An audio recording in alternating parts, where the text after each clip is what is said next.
Cocoa kids டைம்ல குட்டி story கேட்கலாம் வாங்க செல்லம்ஸ். வாழ்வில் தடைகளை எப்படி சமாளிப்பது? ஒரு நாள் வாழ்க்கையில் வரும் தடைகளை சமாளிக்க ஒரு பெண் தந்தையிடம் அறிவுரை கேட்டாள்.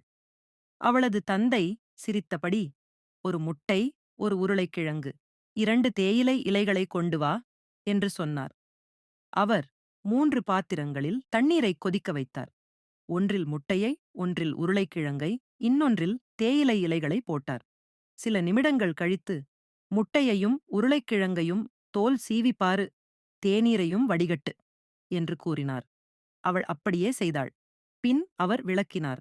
மென்மையான முட்டை சூடால் கடினமாகிப் போயிற்று. கடினமான உருளைக்கிழங்கு சூட்டில் மென்மையானது. ஆனால் தேனிலை மட்டும் தண்ணீரையே முழுமையாக மாற்றி புதிய வாசனையுடன் ஒரு நல்ல பானமாக உருவானது. தந்தை தனது மகளிடம், வாழ்க்கையில் பிரச்சனைகள் வந்தால் நம்மிலிருந்தே மாற்றம் நடக்கும். அந்த சூழலை எவ்வாறு சமாளிக்க வேண்டும் என்பதை நாமே தீர்மானிக்க வேண்டும் என்று அறிவுறுத்தினார். கருத்து: நமக்கு வரும் தடைகளுக்கு நாம் எப்படி பதிலளிக்க வேண்டும் என்பதை தீர்மானிப்பது நாமே.